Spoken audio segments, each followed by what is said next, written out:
My husband sat across from me at the kitchen table and slid a spreadsheet across the granite. "We need to talk about your spending problem," he said. I didn't argue. I just opened my laptop and pulled up the forensic audit I'd ordered earlier that month. If this story resonates with you, please consider subscribing to Revenger. Now let me tell you what happened next. The spreadsheet was color-coded. Red ink everywhere. Derek had highlighted every purchase I'd made in the past 6 months. Inventory for my boutique, software subscriptions, shipping supplies. He'd even flagged the $15 I spent at a coffee shop 2 blocks from the post office. $37,000 unaccounted for this year, he said, tapping the paper with his index finger. That's not including what you pulled from savings. I looked at his face. He was 40 years old, my husband of 12 years. We'd met when I was 26 and he was 28. Back then, he laughed at my business ideas, told me I was ambitious. Now he sat across from me with a spreadsheet and an expression I didn't recognize. $37,000, I repeated, minimum.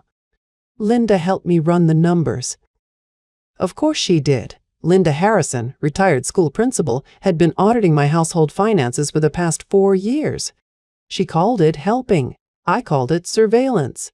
I closed my laptop slowly. You're right. Money is missing. Derek's shoulders relaxed. He leaned back in his chair. Finally. I'm glad you can admit. I hired a forensic accountant earlier this month. The words landed like a glass on a hardwood floor. He stopped mid-sentence. His mouth stayed open. Elena Vasquez, I said, certified fraud examiner, licensed in Texas. I found her through a referral. She specializes in small business embezzlement. Claire, what are you? She found it in 4 days. I opened my laptop again and turned the screen toward him. Elena's preliminary findings were clean, professional, exactly what you'd expect from someone who charged $200 an hour, 23 payments, 1 year and 2 months. Total amount transferred, $47,000. Every payment went to the same account, a checking account at Texas Trust Bank. Account holder, Miranda Cole. Derek stared at the screen.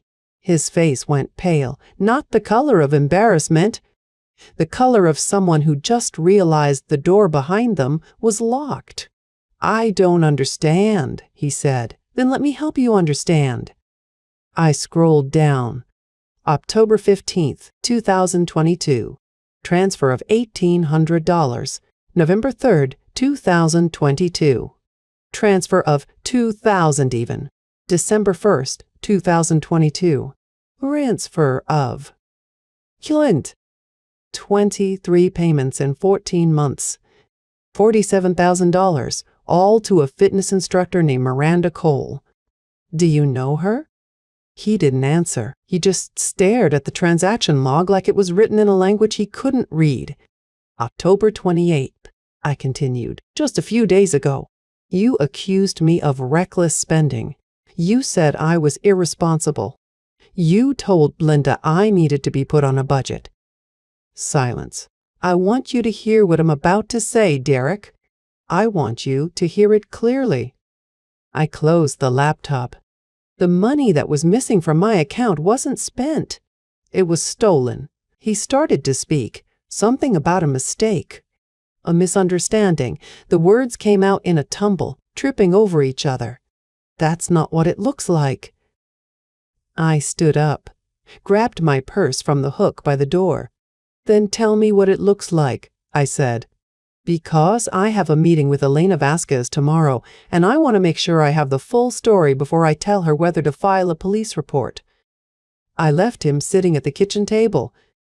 The spreadsheet was still there, all that red ink bleeding across the page. Red for the money I'd spent. Red for the money he'd hidden. Linda had helped him run the numbers. I wondered if she'd also helped him transfer every single dollar. Elena Vasquez worked out of a small office on South Congress, 2 blocks from a taco place I'd been meaning to try. I'd never needed a forensic accountant before. I didn't even know what one looked like until I searched the Texas Association of Certified Fraud Examiners directory at 2 in the morning. Elena was in her early 40s, with silver glasses and a blazer that cost more than my first car. She shook my hand once, firmly, and gestured to the chair across from her desk. No small talk. She was already opening a folder. "I finished the full trace yesterday," she said. "There are 3 components you need to know about." She slid a stack of papers toward me. "Bank statements, transaction logs, a lease agreement with 4000 Ret 500 Lakeside Drive printed at the top. 23 payments totaling $47,000, she said. All transferred from your business account at Texas Trust Bank to an account held by Miranda Cole. The transfers started August 28th of last year. The last one was October 28th of this year. That was the day your husband gave you the spreadsheet." I flipped through the pages. Each transfer was highlighted in yellow. The amounts varied. Some were small, $800. One was $7,500. All of them had the same memo line from Derek's approval. "Vendor payment." "I never authorized those," I said. "I know." Elena pulled another document from the folder. "Miranda Cole used those funds to pay rent on an apartment at 4500 Lakeside Drive. $1,800 a month. The lease is in her name, but the payments trace directly back to your account." I counted the months in my head. 14 months. That meant Derek had been paying for that apartment before I even suspected anything was wrong. While I was packing orders in my home office, while I was telling myself the business was just growing slower than expected. "There's more," Elena said. She handed me a credit card statement. A Visa card from Texas Trust Bank issued in my name. The balance was $12,000, maxed out. I didn't open that card. "I know you didn't." Elena tapped the application date. "Opened on February 3rd of this year. Online application. Used your social security number, your date of birth, and your mother's maiden name. The card was mailed to a P.O. box that your husband also rents. The statements were never sent to your home. I read the charges. Hotel rooms, electronics, airline tickets, $2,000 at a jewelry store on Guadalupe Street.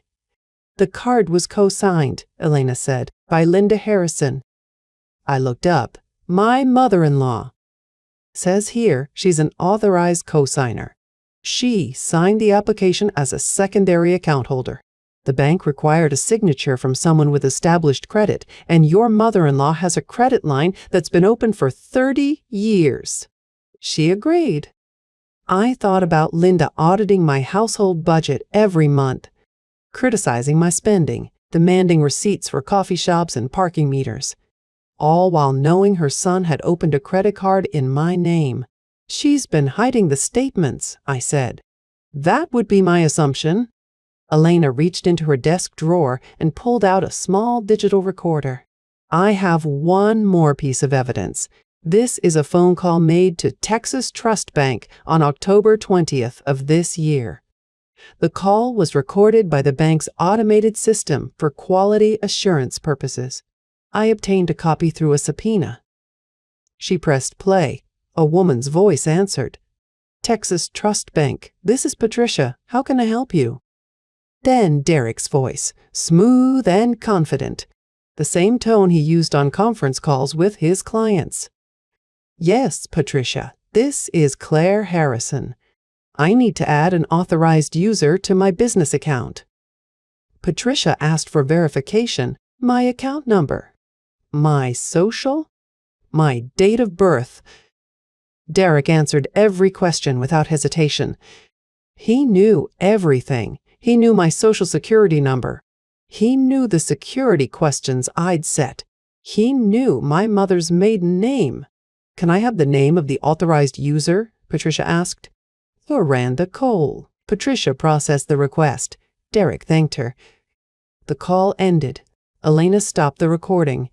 I didn't say anything for a long moment. I just sat there holding the credit card statement, listening to the echo of my husband's voice in that small office. How long has he been with her? I asked. I traced the first apartment rent payment, Elena said. It dates back to August of last year, so at least 14 months. 14 months. 14 months of lies. 14 months of him kissing me goodbye in the morning and driving to an apartment at 4500 Lakeside Drive. The good news, Elena said, is that this is felony-level fraud. Identity theft, embezzlement, bank fraud. You have a recording of him impersonating you. You have a credit card application you never signed. You have bank statements showing payments you never authorized. She opened the folder again, revealing a thick stack of papers held together with a binder clip. I've prepared a complete report for the Austin Police Department's Financial Crimes Unit. I can file it today if you want, or you can wait. It's your case. I took the folder. It felt heavier than it should. What about Linda? I asked. She co-signed a fraudulent credit card application. That's also a crime. Intent matters, and a prosecutor would want to prove she knew the card was opened without your consent. But the evidence suggests she was cooperating with Derek. I thought about Linda's sweet tone on the phone, her concern for my well-being, her insistence that I needed help managing my money. There's more, Elena said, pulling a single page from the bottom of the folder. This is the invoice for the apartment's utility deposits, paid from Derek's personal checking account 14 months ago. But there are also 2 credit card payments made from Linda's account. She helped with the deposit. I stared at the page. Linda had written a check. Linda had paid for the apartment where her son was sleeping with another woman. Does she know about Miranda? I asked. Elena shook her head. That I can't tell you from the financial records. But she helped hide a credit card. She helped hide the apartment deposits. She knew money was leaving your account, and she helped keep it from you. I closed the folder, stood up, shook her hand again. I'll review the report, I said. Let you know when to file it. Elena nodded. One more thing. Your husband mentioned a family meeting. Something about an intervention. I froze. How do you know that? He told Miranda about it. She mentioned it in a text message thread we pulled from his shared cloud account. Linda is organizing it. Elena handed me a folder. There's more. She met my eyes. Your mother-in-law has been helping him hide it. I hadn't even considered that, but now the evidence was in my hands. Folder of frozen truth, ready to thaw at exactly the right moment. The call came 4 mornings later, 7:58, 2 minutes before 8. I recognized Linda's number on the screen. I let it ring twice, took a sip of coffee, and answered. Claire, we need to meet. No hello, no, how are you? Straight to business. Good morning to you too, Linda. Don't be cute. Derek told me about your little investigation. This has gone far enough. I set down my coffee. What exactly has gone far enough? We need to sit down and fix this. As a family. I've been looking at the books, Claire, and there are serious problems. Spending is out of control. You're clearly not managing things well. The books. She'd been auditing my accounts for 4 years now. Surveillance, she called it. Oversight, she insisted. Linda, I have a forensic accountant who disagrees with that assessment. Silence. 3 full seconds. A forensic accountant. You hired someone without consulting us? Us? Are you on my marriage license? Don't get defensive, Claire. I'm trying to help. Derek is concerned about you. We all are. You've been acting erratic, withdrawing, secretive. It's not healthy. Erratic. That was a new word for the vocabulary she built around me. Irresponsible, reckless, and now erratic. She was building a case. I'm fine, Linda. You're not fine. You're spending money we don't have. You're hiring strangers. You're pushing away the people who love you. Derek says you hardly speak to him. Derek said, Of course. The man who'd siphoned $47,000 from my business account. The man who'd opened a credit card in my name and maxed it out at $12,000. The man who'd been living a double life for over a year. But I was the difficult one. Friday night, Linda said. 7 o'clock, my house. We're going to sit down as a family and work this out. I've already spoken to Robert. Derek will be there. You will be there. It wasn't a question. It was a summons. We're doing this for your own good, Claire. I smiled into the phone, a smile she couldn't see. I imagined her sitting in her immaculate kitchen, notepad in front of her, agenda already written. Step 1, corner, Claire. Step 2, take control of the accounts. Step 3, sweep everything under the rug. I know, Mom. I'll bring everything you need. Good. I'm glad you're being reasonable. The line went dead. I held the phone for a long moment. Then I opened my laptop and started making copies. The folder Elena had given me was thick. 23 payment receipts. The lease at 4500 Lakeside Drive, $1,800 a month. A credit card application with Linda's signature right next to Derek's forgery of my name. $12,000 in hotel rooms, electronics, airline tickets, and $2,000 at a jewelry store on Guadalupe. And the recording. The recording of Derek's voice, calm and practiced, telling the bank teller that he was me. I made 5 copies, 1 for the police, 1 for my attorney, and 3 for the intervention. Then I called Elena. She's organizing a meeting, I said. Friday night. Linda wants to present a plan for managing the accounts.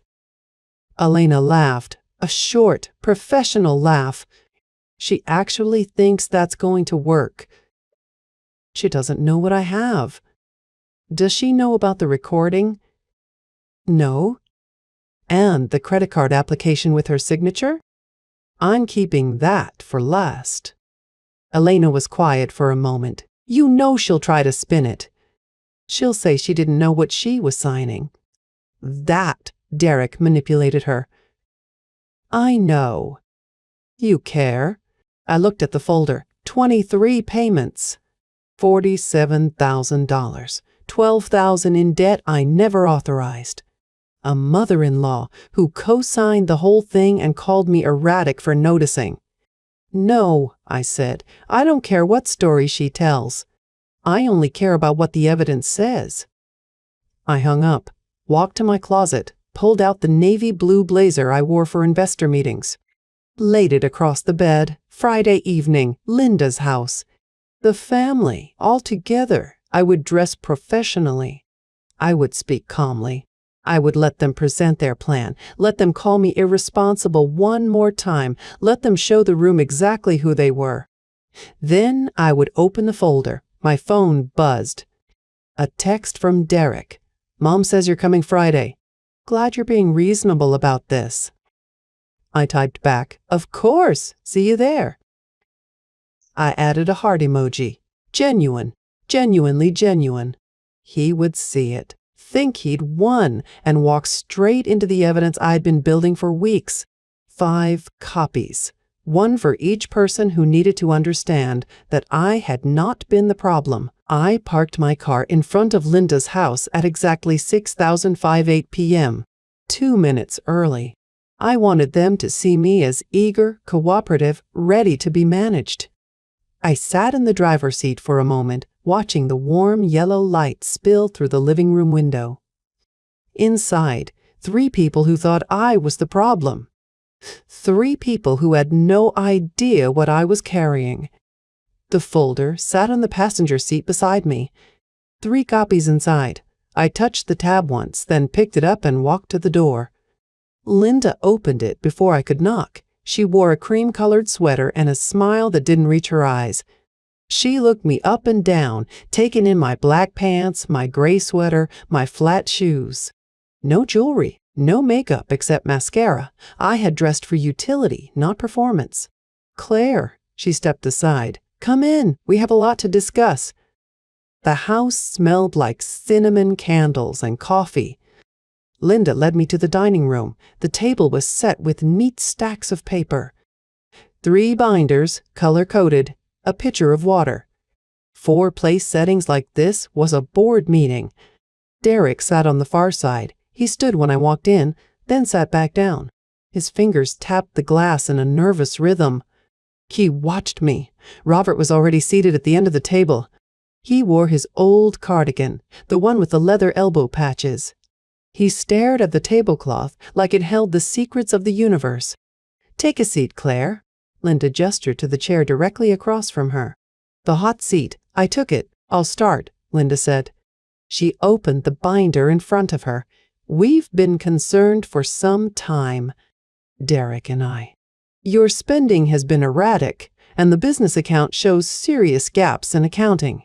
We've put together a proposal to stabilize things." She pushed a sheet of paper across the table. "A budget plan. In bold letters, Harrison Household Financial Management Plan."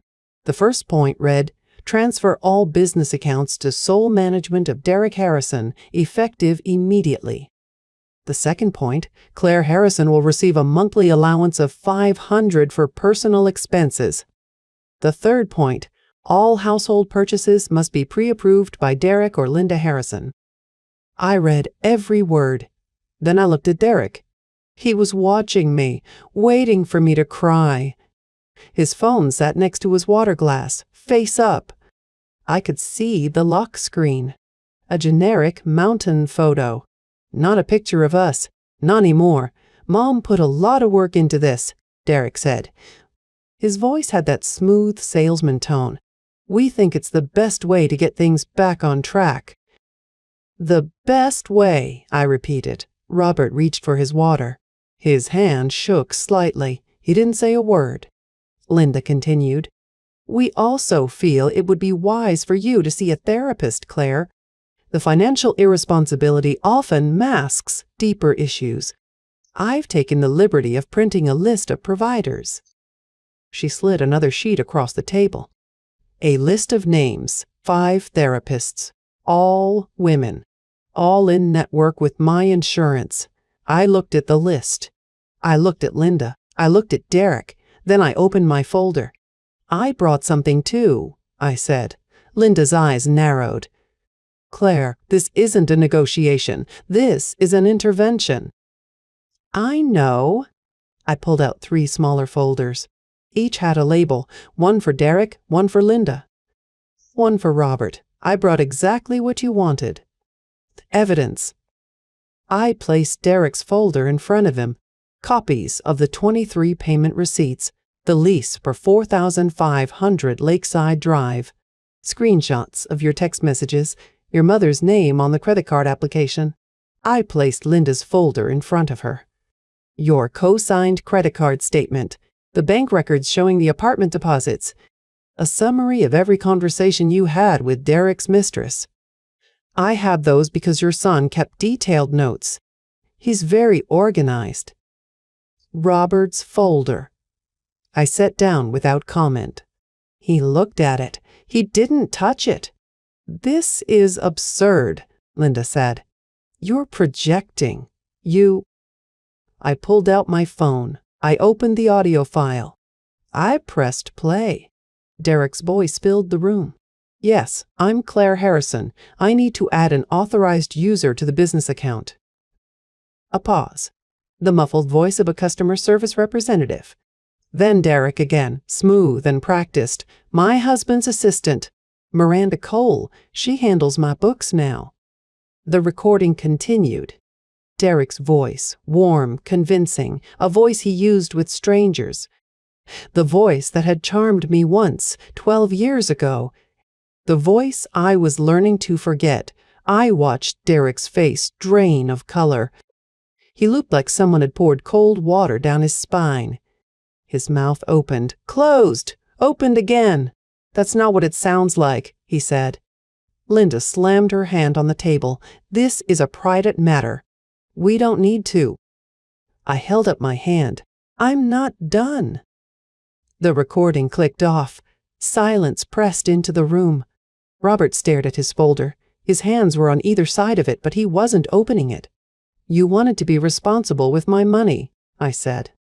"I'm being responsible. I'm making sure no one steals anything else." Linda's face went red. "You have no proof of—" "I have the recording. I have 23 bank transfer logs. I have the lease agreement. I have your signature on a fraudulent credit card application. I have a forensic accountant who spent 3 weeks mapping this out. We'll have everything." Derek stood up. His chair scraped against the wood floor. "Claire, can we talk privately for a?" "Sit down, Derek." He sat. Linda folded her arms. She looked at Robert. He hadn't moved. "So what do you want?" Linda demanded. "Money? Revenge? What's this really about?" I looked at her. I let the silence stretch. "Justice," I said. "That's what this is about. And I'm getting it." Linda didn't touch hers. She stared at it like it might bite her. "Open it." She didn't move. Robert reached out first. His hands were shaking as he flipped the cover. I watched his face change. He saw the payment receipts. All 23 of them, each one stamped with the date and amount. Each one showing the transfer from my business account to Miranda Cole's account at Texas Trust Bank. "It was over 14 months, I said. "The first payment was August 28th of last year. The last one was October 28th of this year, 13 days ago." Robert turned the page. The apartment lease, 4,500 Lakeside Drive, $1,800 a month. Derek's signature on the guarantor line. Miranda Cole listed as the primary tenant.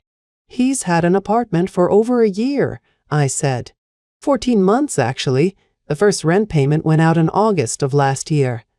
"That's how long he's been lying to me." Linda finally opened her folder. Her breathing changed when she saw the credit card statement.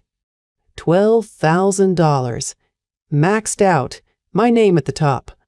Her signature on the application as co-signer. "That's not my signature," she said. Her voice was thin. "Wrong." "Yes, it is, Linda. It's right there. Below the line that says co-signer agrees to assume all liability.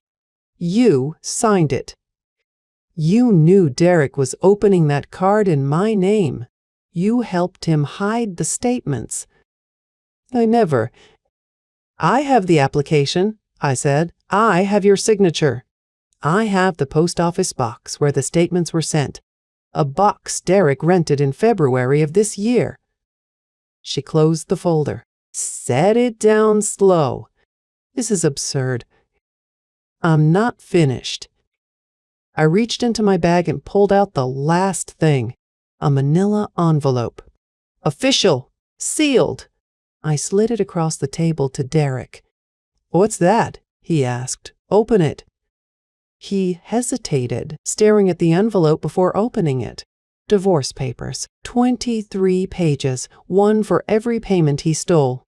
The petition listed the total damages, $47,000 in unauthorized transfers, $12,000 in fraudulent credit card debt, $8,500 in legal fees, plus interest, plus court costs.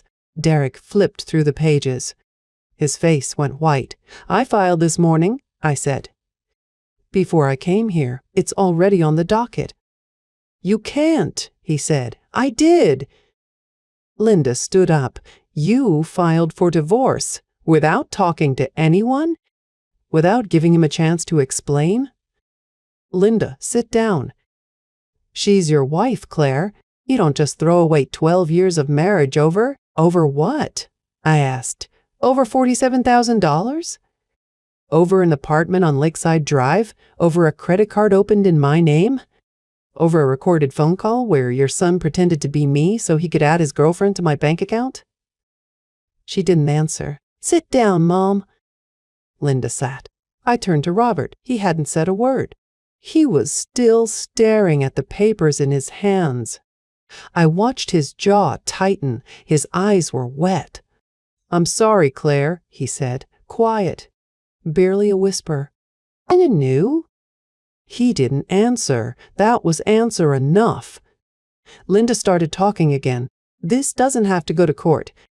We can handle this quietly, as a family.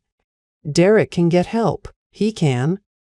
I'm filing a police report tomorrow morning." Linda's face went blank. "What?" "I'm filing a police report with the Austin Police Department's Financial Crimes Unit. I'm giving them all the evidence. The transfers, the credit card, the phone recording, everything. You're calling the police on your husband? Your son committed identity theft, Linda. He impersonated me on a recorded phone call to a federally insured bank. He opened credit in my name without my knowledge or consent. That's not a marital dispute. That's a felony." Derek spoke. His voice cracked. "Claire, please. We can fix this. I'll pay it back. You'll be paying it back in court-ordered restitution, Derek. The evidence is ready. My attorney has the filing. There's nothing left to fix." Linda stood up again. This time Robert put a hand on her arm and she shook it off. "This is a private family matter," she said. Her voice was loud now, harsh, the sweet tone gone. "You're going to destroy everything. Our reputation, his career, his future. He should have thought about that before he stole from me." Claire, no, Linda. You don't get to lecture me. You don't get to organize interventions and pretend you're helping. You signed the credit card application. You knew about the apartment. You helped him hide the truth for over a year. You're not the victim here. You're the accomplice." She opened her mouth. I kept talking. "You wanted me to be responsible with money, Mom. That's what you said on the phone. I am. I'm responsible for making sure he doesn't take another cent. From me, from anyone, ever again." I stood up, picked up my bag, left the third folder on the table. "Derek, you can share yours with Miranda. If you want to warn her, go ahead. The police will be contacting her after I file tomorrow afternoon." I walked toward the door. "Claire," Derek called. "Please, we can fix this." I turned, looked at him, the man I'd married, the man who had stolen from me, lied to me, impersonated me, betrayed me for over a year. "We're already past fixing, Derek. This is cleanup." I opened the door. Behind me, Linda shouted, "You'll regret this." I stepped into the doorway, turned back. "I already regret marrying your son. This is just cleanup." I closed the door behind me. The phone rang at 7014 2 mornings later. I was already awake, sitting at the kitchen table with a cup of coffee that had gone cold. I didn't recognize the number, but I answered anyway. "Claire Harrison?" "Yes." "This is Detective Morrison with the Austin Police Department. I'm calling to confirm that charges have been filed against Derek Harrison for felony theft and identity theft." I set down the coffee cup. "Thank you, Detective. We'll need you to come in later today to sign the formal complaint. We picked him up about an hour ago at his office." I closed my eyes. "His office?" "Yes, ma'am. He was in a meeting with his regional manager." We waited until it was over. I didn't ask for details. I didn't need them. I just said I'd be there by noon and hung up. The silence in the house was different now. Heavier. I sat there for a long time, staring at the wall, listening to the hum of the refrigerator. 12 years of marriage, 12 years of shared birthdays and vacations and quiet Sunday mornings. And now this. I called Elena around 9. She answered on the first ring. "I heard," she said. "It's on the news. Well, the business news. Tech Vista stock dipped 2 points on the story. His employer knows." "Everyone knows, Claire. The police didn't exactly arrest him quietly. They walked him out of the building in front of 40 people." I thanked her and hung up. Then I called my attorney to ask about the next steps. She said the arraignment would be in 3 days. I could attend or not. I said I'd attend. I spent the rest of the morning packing boxes. The house was going on the market in 4 months, but I wanted to start early. I emptied the living room bookshelves. I sorted through photo albums. I found our wedding album and put it in the trash. The next afternoon, at 2004-7, the doorbell rang. I wasn't expecting anyone. I looked through the peephole and saw Linda. She was alone. Her face was red, her hair disheveled, her eyes swollen. I opened the door 3 inches. "Linda." "Claire, please, let me in." "I don't think that's a good idea." She put her hand on the doorframe. "I'm begging you." "Just 5 minutes, please." I thought about closing the door, but something in me wanted to hear what she had to say. I opened it wider and stepped back. She walked in and stopped in the middle of the living room. She looked at the half-empty bookshelves. "You're packing." "The house is going on the market." "Part of the divorce settlement." "Claire," she turned to face me. Her hands were shaking. "You have to drop the charges." I didn't say anything. "You have to. Derek is my son. He has a record now. He's going to lose his job." The human resources director called me personally. They're investigating him. I leaned against the wall, folded my arms. "You want me to drop the charges?" "Yes." Her voice cracked. "He made a mistake. A terrible mistake. But he doesn't deserve this. He's a good man. He just lost his way." "Linda," I said her name quietly. "He stole $47,000 from me. He opened a credit card in my name. He impersonated me on the phone. Your signature is on that credit card application. He's my son. And I'm your daughter-in-law, or I was, until you helped him hide what he was doing." She shook her head. "I didn't know, not fully. I thought it was just the credit card, just a little debt. I didn't know about the apartment or the girl." "You signed the application, Linda. You helped him receive the statements. You knew enough." She started crying, full, ugly, gasping sobs. "Please, Claire, I'm begging you. He'll go to prison. He'll lose everything." "He already did." She took a step toward me. Her hands were clenched into fists. "If you don't drop the charges, I will make your life a living hell. I will tell everyone what you did. I will call your clients. I will ruin you." I looked at her. This woman who had spent 4 years auditing my accounts, who had called me irresponsible, who had co-signed a fraudulent credit card application against me, who was now threatening me in my own living room. "Get out of my house. Claire, get out. Now." She didn't move. Her face twisted into something ugly. "You're nothing. You were never good enough for my son. You ruined him. You ruined this family." I walked to the phone. "I'm calling the police." "You wouldn't." I dialed 911. "I'd like to report a trespasser." "And a threat." Linda stared at me. Her mouth opened and closed like a fish. "You'll regret this." "Just like I regret marrying your son. Now get out of my house. Or you can explain it to the officer yourself." She left. The door slammed behind her. I locked it and leaned against it.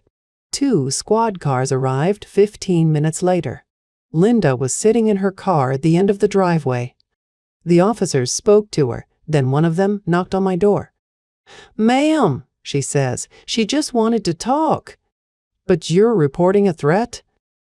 "She said she would ruin my business, call my clients, make my life a living hell if I didn't drop the charges against her son." The officer nodded. "Would you like to file for a protective order?" "No." He handed me paperwork. I filled it out on the kitchen table. My hands were steady. I listed every word she said, every threat, every detail. I signed it. The officer took it back. We'll serve her today. The temporary order will be in effect until your court date. She can't come within 500 feet of you or your property. I watched from the window as the officer walked back to Linda's car. He handed her the papers through the window. She read them. Then she looked up at me. Her face was pure hatred. I didn't look away. I just pulled the curtains closed, walked to the door, locked it. Then I went back to packing boxes. The house sold on March 1st. I signed the papers at a title office downtown, and the buyer was a young couple with a baby. They seemed happy. I didn't feel sad. That house had never been mine. It had been Derek's mother's choice, Derek's mortgage broker, Derek's dream. I just lived in it. I moved on March 15th. A smaller place on the east side, 2 bedrooms, a backyard big enough for a garden. I bought it with cash from the sale. My half was $205,000. It was enough. The settlement came through 2 weeks later. The court ordered Derek to repay the full $47,000. I deposited the check into my business account, the same account he had drained. It felt like closing a wound. I used the money to expand Harrison and home. I hired 2 part-time employees. I kept the inventory in my home office just like always. The business grew. I worked late nights and weekends, but the work was mine. Every dollar came from something I built. The legal fees cost me $8,500. I paid that from my business savings, separate from the settlement, worth every penny. Derek was convicted on February 15th. I didn't attend the hearing. My attorney called me afterward. Derek had pleaded guilty to felony theft and identity theft. He was sentenced to probation, community service, and restitution. His lawyer asked for leniency. The judge noted the length of the fraud and the number of victims. I was the primary victim, so was my business. Tech Vista Solutions fired him on November 14, 2 days after his arrest. I heard through a mutual acquaintance that he was living with his mother. Linda's community distanced themselves after the story spread. The school board she used to work for asked her to step down from a volunteer committee. She blamed me, of course. I didn't care. Miranda broke up with Derek in December. I learned this from a Google alert I had set on his name.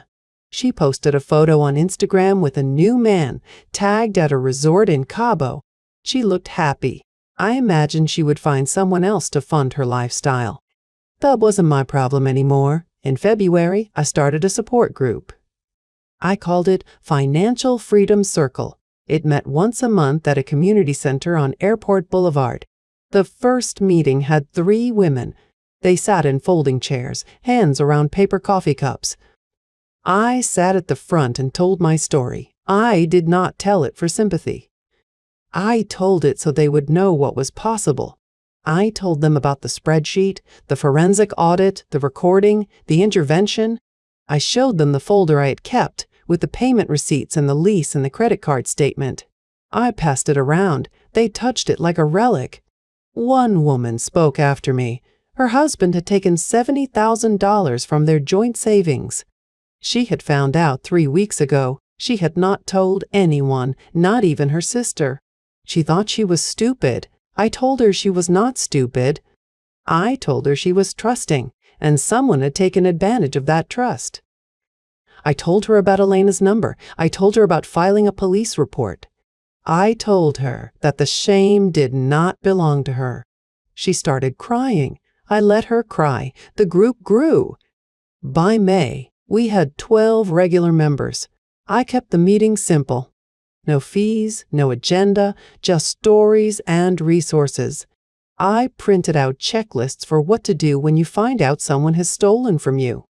Step 1, do not confront them. Step 2, collect evidence. Step 3, call a lawyer. Step 4, call me. People asked if I would ever forgive Derek. I told them forgiveness was not the goal. The goal was safety. The goal was independence. The goal was waking up in a house I owned, running a business I built, and knowing that no one could take it from me again. One night in June, I sat on my new back porch with a glass of iced tea. The sun was setting over the fence. My dog, a rescue mutt named Beans, lay at my feet. My phone buzzed. It was a message from a woman I had met at the support group. She had just filed her police report. She was scared. She thanked me. I wrote back, "You were brave today." That is the hardest step. It gets easier. I promise. I looked at the sky. I thought about the last 12 years. I thought about Derek, sitting at the kitchen table with his color-coded spreadsheet. I thought about Linda, screaming from her car window. And I thought about the women I met every month. Their faces, their voices, their quiet, burning strength. I did not win. I survived, and that was enough. Thank you for listening. If this story resonated with you, please like and subscribe for more.